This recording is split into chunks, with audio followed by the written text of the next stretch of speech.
In today's video, I'm going to teach you how to add credit on a QuickBooks invoice. If you're using QuickBooks to manage your business finances, occasionally you might need to apply a credit to an invoice.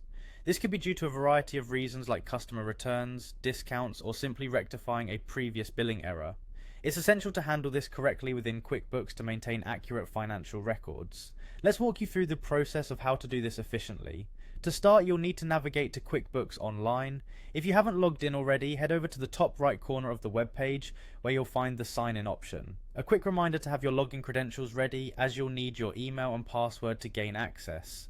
Once you've entered these details, go ahead and submit by clicking on the sign in button. This will take you directly into your QuickBooks Online account. Now that you're logged in, directing your attention to the left side menu, you'll want to locate the section labeled Sales. The sales dashboard is where you'll find all your customer transactions, including invoices. Click on this section, and once it loads, look for the invoices area. Here, you'll find a list of all the invoices that you've issued to your clients. With your invoices displayed, the next step is to find the specific invoice to which you want to apply a credit. Once you've identified the correct one, you'll notice the option to receive payment on the invoice overview. Click on this option to proceed. This step is crucial as it's where we'll actually work to adjust the amount due on the invoice with the credit.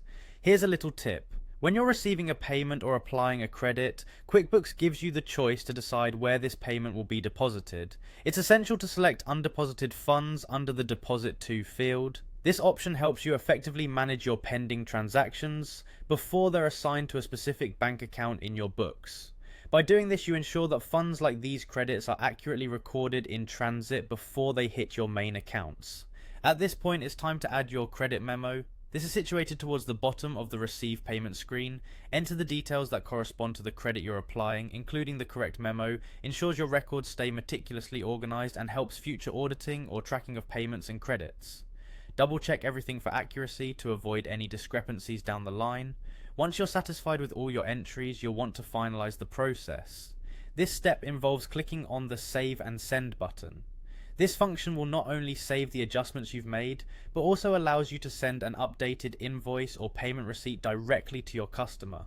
This immediate update helps keep an open line of communication with your clients, letting them know you've processed their credit and providing them with the updated documents for their reference. And there you have it, you've successfully added a credit to a QuickBooks invoice. Remember, having an organized and accurate bookkeeping system is vital for your business operations. It helps in managing cash flows, prevents errors, and allows you to serve your customers better. Each of these steps might seem small on their own, but together they ensure your accounting remains seamless and reliable. If you found this walkthrough helpful, make sure to check out more of our tutorials for additional ways to optimize your use of QuickBooks. As always, thanks for watching, and feel free to reach out with any questions or topics you'd like us to cover in future videos.